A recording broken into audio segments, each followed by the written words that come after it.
변화를 받아 그랬습니다. 변화가 먼저가 아니라 변화를 위해서 마음이 새로워져야 할 것을 전제하고 있습니다. 그래서 마음을 새롭게 함으로 변화를 받아 그랬습니다. 이번 집회가 누구를 위한 집회가 아니라 나를 위한 부흥회가 되도록 내 마음에 거치는 것을 제거하고 하나님께 집중하기를 바랍니다. 그러기 위해서 먼저 우리의 마음을 잘 정리할 수 있기를 바랍니다. 마음을 정리합시다. 오늘 설교의 제목입니다. 먼저 마음의 우상을 제거해야 합니다. 14절을 보겠습니다. 그가 말하기를 도두어 길을 수축하여 내 백성의 길에서 거치는 것을 제하여 버리리라 하라. 이 구절은 옛날 동방의 황제들이 행차할 때에 행차에 앞서서 선발대를 보내가지고 대로를 정비할 때에 낮은 골짜기는 도두고 높은 언덕은 깎아서 평평하게 함으로써 왕의 여행에 장애를 주는 모든 요소들을 제거하던 그 관행을 예로 들고 있습니다. 이것을 예를 들어서 이스라엘 백성들이 이제는 때가 되매 바벨론 포로에서 돌아오게 될 것이다. 그리고 하나님께서 그 길을 돌아올 수 있도록 예비해 주실 것이다 하는 희망의 메시지입니다. 그러나 본문을 통해서 이사야 선지자가 우리에게 주려고 하는 메시지는 회복을 위해서 정말 중요한 것은 도로를 닦는 것이 아니라 우리의 마음, 하나님으로부터 멀어져 있는 우리의 마음을 정리하는 것이 회복을 위해서 가장 중요하다고 하는 것을 말씀하고 있는 것입니다. 오늘 본절과 이사야서 40장 1절로 3절과 함께 사람들의 마음을 예수님께로 인도하는 세례 요한의 역할에 적용되고 있습니다. 구약은 말라기서로 끝나고 말라기서는 4장으로 끝나고 말라기서 4장 마지막 5절과 6절에 이런 말씀이 나옵니다. 보라, 여호와의 크고 두려운 날이 이르기 전에 내가 선지자 엘리야를 너희에게 보내리니. 여기에 크고 두려운 날은 바로 구원자 메시아 예수 그리스도가 오실 신약 시대를 암시하고 있는 것입니다. 그러니까 구원자 예수님이 오기 전에 선지자 엘리야를 너희에게 보내겠다. 여기에 선지자 엘리야는 바로 세례 요한을 말합니다. 그가, 세례 요한이 아버지의 마음을 자녀에게로 돌이키게 하고 자녀들의 마음을 그들의 아버지에게로 돌이키게 하리라. 돌이키지 아니하면 두렵건대 내가 와서 저주로 그 땅을 칠까 하노라 하시니라. 여러분, 이 예언의 말씀대로 400여 년이 지난 후에 예수님이 오시기 6개월 전에 세례 요한이 옵니다. 와서 이 역할을 합니다. 누가복음 1장 17절입니다. 그가, 세례 요한이죠. 그가 또 엘리야의 심령과 능력으로 주 앞에 먼저 와서 아버지의 마음을 자식에게 거스르는 자를 의인의 슬기에 돌아오게 하고 주를 위하여 세운 백성을 준비하리라 했고, 이 말씀대로 세례 요한은 회개하라 천국이 가까웠다 부르짖음으로 백성들의 마음을 예수님께로 돌리는 역할을 했던 것을 볼 수 있습니다. 예수님을 영접하기 위해서, 구원을 얻기 위해서 마음을 정리해야 된다고 하는 말씀입니다. 우리도 은혜 받고 우리의 삶이 회복되기 위해서 무엇보다도 먼저 우리의 마음을 정리해야 할 것입니다. 이것을 위해서 먼저 우리 마음에 있는 거치는 것들을 제거해야 합니다. 거치는 것이 무엇입니까? 오늘 본문에 보니까 거치는 것은 미크숄 그러지만은 사실 구약에서 거치는 것이라는 것은 항상 하나님의 심판을 독촉하는 우상 숭배의 죄악을 거치는 것이라고 말하고 있습니다. 여러분들이 시간을 내어서 이사야서 57장을 1절부터 쭉 읽어보면은 우상 숭배자들, 하나님을 대신해서 다른 것을 섬기는 우상 숭배자들을 향한 하나님의 안타까운 탄식이 기록되고 있는 것을 볼 수 있습니다. 왜냐하면 그 우상이 우리 마음속에 딱 버티고 있어서 하나님께로 가는 길을 막을 뿐만 아니라 하나님께로 가지 못하게 함으로 말미암아 결국 그 우상으로 인해서 백성들이 망하게 하기 때문에 그렇다는 것입니다. 그래서 거치는 것을 제하여 버리라 말씀하고 있는 것입니다. 13절에 우상에 대해서 이사야 선지자가 언급하고 있습니다. 13절입니다. 내가 부르짖을 때에 내가 모은 우상들에게 너를 구원하게 하라. 그것들은 다 바람에 날려가겠고 기운에 불려갈 것이로되 나를 의뢰하는 자는 땅을 차지하겠고 나의 거룩한 산을 기업으로 얻으리라. 내가 부르짖을 때에 내가 모은 우상들에게 너를 구원하게 하라고 부르짖어 보라는 겁니다. 사람들이 왜 우상을 섬기냐면 복을 받으려고 섬기고 있는 거예요. 어려움이 있을 때 우상에게, 너희들이 모아놓고 숭배하는 그 우상에게 한번 도와달라고 부르짖어 봐라. 그것이 너희들을 도와줄 수 있는가? 우상은 도울 수가 없다는 겁니다. 여기에 그것들은 다 바람에 날려가겠고 기운에 불려갈 것이로되, 무슨 말씀입니까? 우상들이 하나님의 콧김에 날아갈 뿐만 아니라 우상은 헛된 것이고 우상은 사람을 도울 수도 없다는 것입니다. 그러나 정반대로 마음에 하나님을 의지하고 하나님을 모신 사람들은 땅을 차지할 것이고 나의 거룩한 산을 기업으로 얻을 것이라고 말씀하고 있습니다. 사람들은 자기를 위해서 우상을 만듭니다. 자기가 복 받으려고 우상을 만듭니다. 자기의 욕심에 이끌려서 거짓 선지자들을 따라갑니다. 그러나 여러분, 분명한 결론이 있습니다. 우상을 숭배하면 망합니다. 거짓 선지자들의 사기에 속아서 넘어가면 반드시 그 인생은 망합니다. 그런데 우상이란 무엇입니까? 우리가 하나님처럼 혹은 하나님 대신 사랑하고 좋아하는 것들이 우상입니다. 그것은 형상이 있을 수도 있고 없을 수도 있습니다. 형태가 있는 것도 있고 없는 것도 있는데 유형무형에 내가 하나님보다 더 사랑하고 더 좋아하는 모든 것은 다 하나님께로 나아가는데 거치는 것이 되는 우상이라는 말씀입니다. 그러므로 하나님의 은혜를 받는데 거치는 것은 유형무형의 이런 우상들이고, 그러므로 우리 마음에서 이런 우상들을 제거해야 한다고 말씀하고 있습니다. 부흥에 참석하기 전에 우리 마음에 하나님의 말씀과 은혜를 받는데 방해가 되는 것을 정리하시기를 바랍니다. 하나님보다 더 중요시 여기고 우선시하고 사랑하는 것들이 있다면 여러분, 우리의 삶의 우선순위와 스케줄을 하나님의 말씀을 받고 은혜를 받는 데다 조정하시기를 바랍니다. 이번 집회가 어떤 사람에게는 전에 없었던 놀라운 인생의 전환점이 될 수도 있을 것입니다. 그런 사람들은 분명히 마음속에 있는 하나님께로 나아가는 것을 방해하는 우상들을 제거하고 중심에 하나님을 모심으로 말미암아 그런 변화를 분명히 경험하게 될 줄로 믿습니다.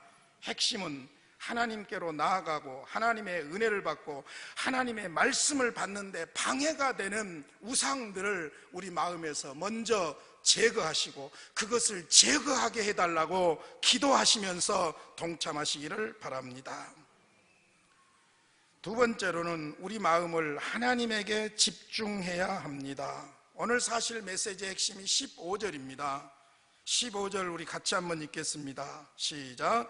지극히 존귀하며 영원히 거하시며 거룩하다 이름하는 이가 이와 같이 말씀하시되, 내가 높고 거룩한 곳에 있으며 또한 통회하고 마음이 겸손한 자와 함께 있나니 이는 겸손한 자의 영을 소생시키며 통회하는 자의 마음을 소생시키려 함이라. 15절 전반부에 보니까 우상하고 다르게 하나님은 어떤 하나님인가를 설명하고 있습니다. 하나님을 세 가지로 정리하고 있어요. 하나님은 존귀하신 분이다, 하나님은 영원하신 분이다, 하나님은 거룩하신 분이다 말씀하고 있습니다. 그래서 15절 서두에 보면은 지극히 존귀하며 영원히 거하시며 거룩하다 이름하는 이가 이와 같이 말씀하시되 그랬습니다. 첫째로 하나님은 지극히 존귀하신 분이십니다. 지극히 존귀하다는 것은 더 이상 높은 분이 없다, 하나님만이 유일하신 하나님이시다, 하나님만이 하나님으로서 모든 것을 통치하신다. 그것을 성경에서는 하늘 보좌에 앉아 모든 만물을 통치하시는 지극히 높으신 하나님, 더 이상 높은 분이 없는 참 하나님이라는 것을 말씀하고 있습니다. 여러분, 그래서 우상 숭배하는 자들이 어리석습니다. 마음의 우상을 두고 거치는 삶을 사는 사람들이 어리석습니다. 왜냐하면 지극히 높으신 하나님은 그분밖에 없기 때문에 그렇습니다. 할아버지 때로부터 도가에 정통한 집안에서 자란 목사님이 있습니다.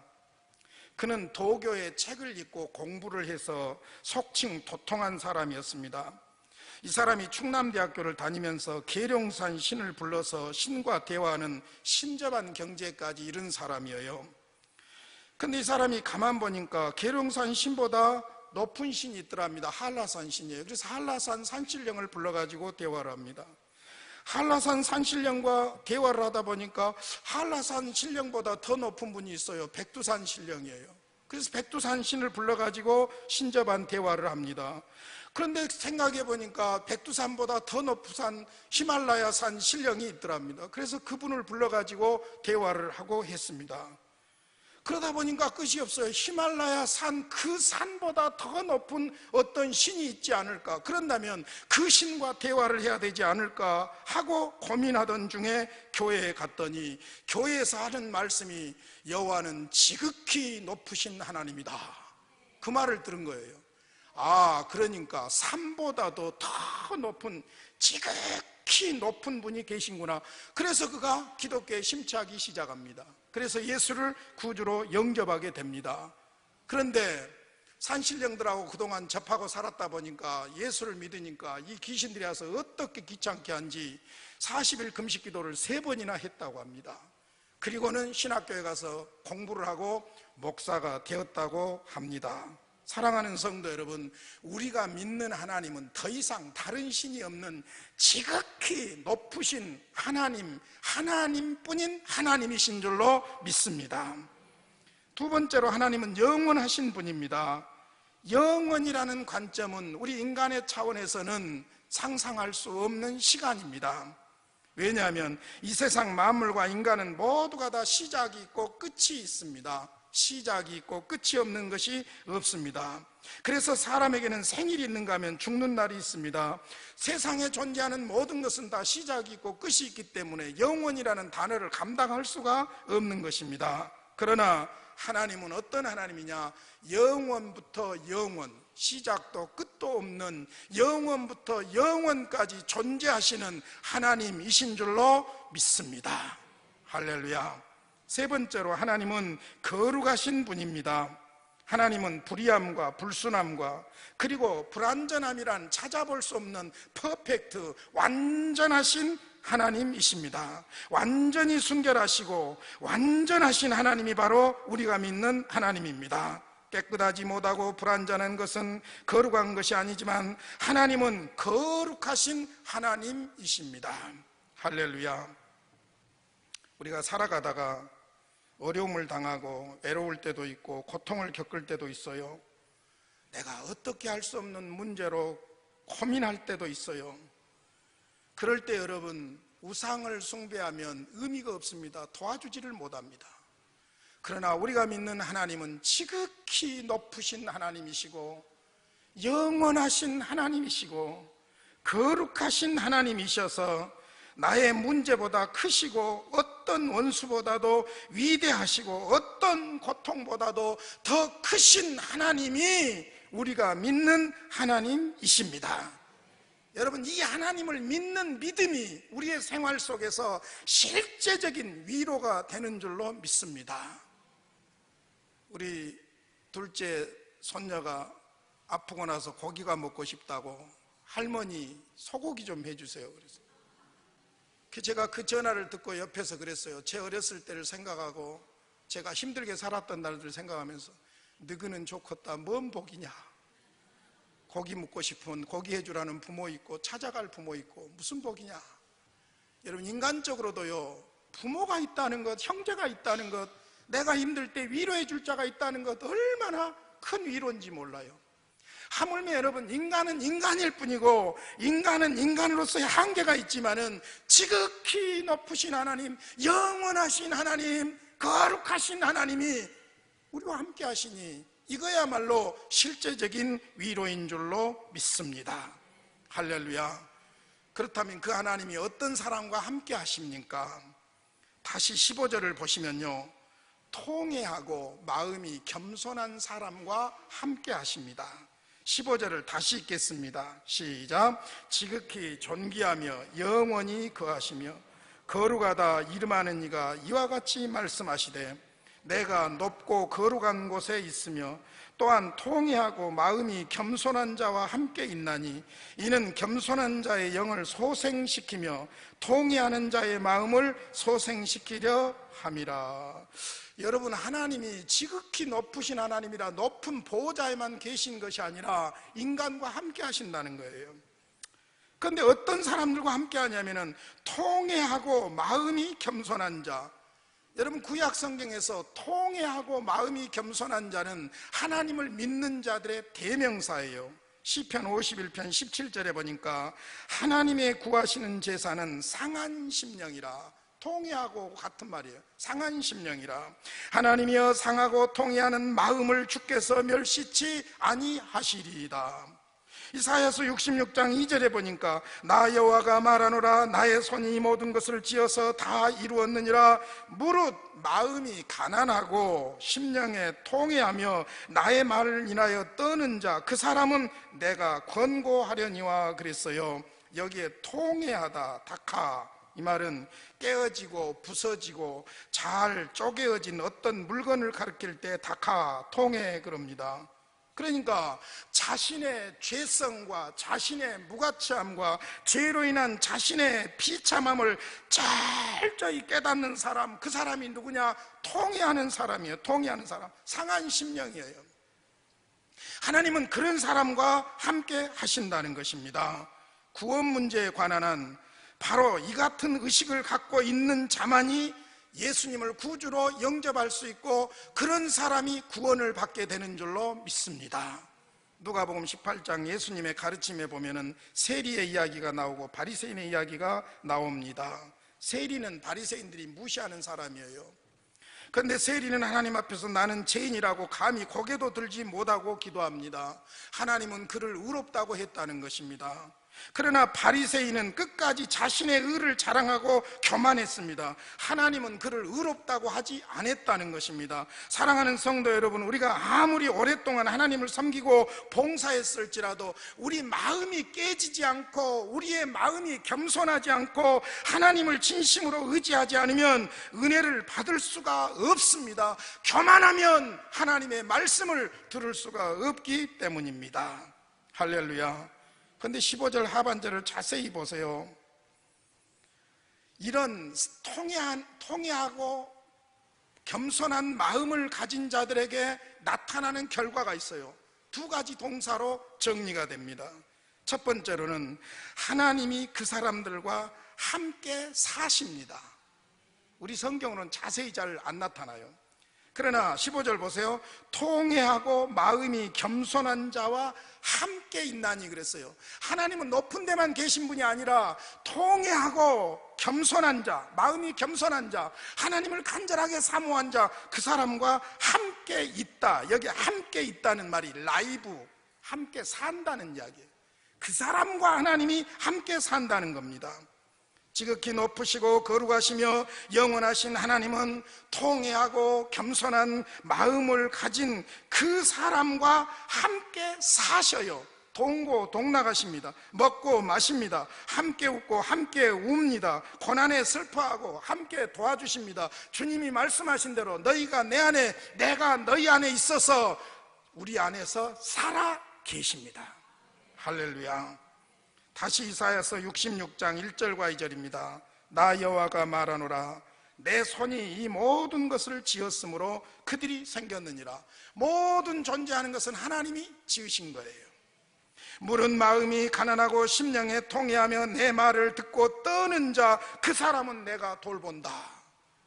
통회하고 마음이 겸손한 그 사람, 하나님의 말씀을 듣고 떠는 자 그 사람은 내가 돌본다. 잠언 3장 34절입니다. 진실로 그는 거만한 자를 비웃으시며 겸손한 자에게 은혜를 베푸시느니라. 하나님은 겸손한 자에게 은혜를 베푸시지 교만한 자에게 주시지 않는다는 것입니다. 야고보서 4장 6절입니다. 그러나 더욱 큰 은혜를 주시나니 그러므로 일렀으되 하나님이 교만한 자를 물리치시고 겸손한 자에게 은혜를 주신다 하였느니라. 할렐루야. 여러분, 우리가 성경이 아니어도 나타난 현상에서, 우리 주변에서 교만하면 꼭 망합니다. 교만하면 넘어집니다. 실패합니다. 여러분, 잘 나가면 이상하게 망할 길을 택합니다. 여러분, 하나님은 통회하는 자, 자기는 아무것도 아니고 하나님의 은혜가 아니면, 하나님이 살려주시지 않으면 살 수 없다고 생각하고 그런 마음으로 겸손하게 하나님을 의지하는 그 사람 속에서 라이브 사시겠다는 겁니다. 할렐루야. 하나님이 여러분 안에 사시는 그런 겸손한 삶이 되시기를 주님의 이름으로 축원합니다. 두 번째 동사입니다. 소생케 한다는 겁니다. 하나님이 그 영을 소생시키신다, 회복시키신다. 15절 계속 보세요. 겸손한 자의 영을 소생시키며 통회하는 자의 마음을 소생시키려 함이라. 여기에 소생시킨다, 이 소생시킨다는 말은 부흥을 주신다, 리바이브. 그래서 부흥이라는 말이 사실 여기서 나온 거예요. 회복시킨다, 그 말이에요. 회복시킨다. 넘어져 있고 실망하고 낙심해 있는 사람을 다시 일으켜 세우는 거예요. 생명력을 주신다. 점점 기력을 잃어가고 죽어가고 있는 사람을 다시 살려주신다. 그런 의미가 바로 소생케 한다는 것이고, 여기에 전제 조건이 뭐냐? 하나님의 위로와 격려가 전제 조건이 되는 것을 볼 수 있습니다. 잘 생각해 보세요. 하나님의 복음과 약속의 말씀을 들으면 영혼이 소생케 됩니다. 회복됩니다. 자, 말씀대로 믿으면 무엇을 얻습니까? 새 생명, 영생을 얻습니다.